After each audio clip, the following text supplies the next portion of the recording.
நெத்திலி மீன் குழம்புல தேங்காயோட ஃப்ளேவர் தான் ரொம்ப அதிகமாக இருக்கும். டேஸ்ட் நல்லாயிருக்கும். அந்த சாதத்தில் பிசைஞ்சு சாப்பிடும்போது அவ்வளோ அருமையாக இருக்கும் டேஸ்ட்டு. காரமும் ரொம்ப தூக்கலாக போட தேவையில்லை. இப்போ தண்ணி சேர்த்துடலாம்.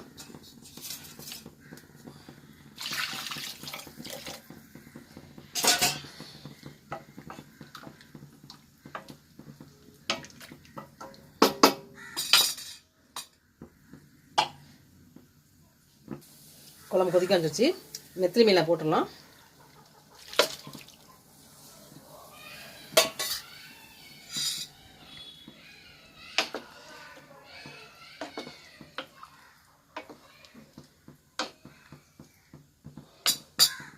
உப்பு காரம்லாம் கரெக்டாக பார்த்துக்கலாம். காரம் போதும். இந்த குழம்புக்கு காரம் தூக்கில் இருந்தால் ரொம்ப நல்லா இருக்காது. ஏன்னா தேங்காயோட ஃப்ளேவர் கிடைக்காது. உப்பு மட்டும் கரெக்டாக பார்த்துக்கலாம். இப்போது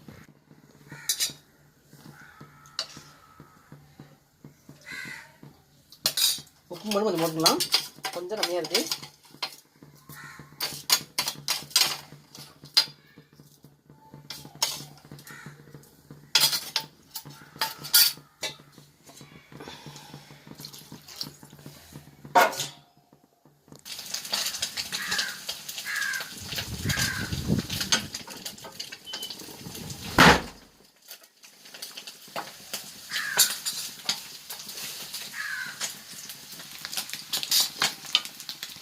இந்த கிரேவி வந்து வற்றணும். கொஞ்சம் தண்ணி பதமாக இருக்குல்ல, வந்து வற்றணும்.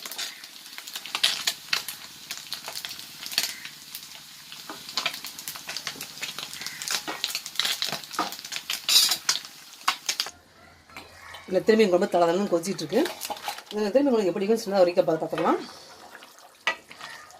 1/2 கிலோ நெத்திலி மீன் நல்லெண்ணெய் ஒரு பாத்திரம் ஊற்றி சோம்பு ஒரு 1/2 ஸ்பூன் அளவு போட்டு அது நல்லா பொரிஞ்சோம்னா சின்ன வெங்காயம் 100 கிராம் போட்டு வதக்கிட்டு கருவேப்பிலையும் போட்டு வதக்கிட்டு அது கொஞ்சம் வதங்கினோன்னா திருப்பி என்ன செய்யணும்னா தக்காளி, பச்சை மிளகாய், 100 கிராம் தக்காளி, ஒரு 4 பச்சை மிளகாய் போட்டுக்கலாம். போட்டு வதக்கிட்டு எல்லாம் இது வதங்கினோன்னே குழம்பு மிளகாத்தூள் 2 ஸ்பூன் போட்டு தேங்காய் கூட வந்து 1/2 ஸ்பூன் சோம்பு போட்டு அரைச்சி வச்சுக்கணும். அரைச்சி வச்சுட்டு அதையும் இது ஊற்றிட்டு இந்த குழம்பு மிளகாத்தூள் 2 ஸ்பூன் போட்டு அதை தண்ணி ஊற்றி நல்லா வந்து கொதிச்சோன்னே தண்ணி வச்சுக்கணும். நெத்திலி மீனை போட்டு இந்த மாதிரி பதம் ஆனோடனே ஸ்டவ் ஆஃப் பண்ணால் முடிஞ்சு போச்சு. நெத்திலி மீன் குழம்பு ரெடி ஆயிரும்.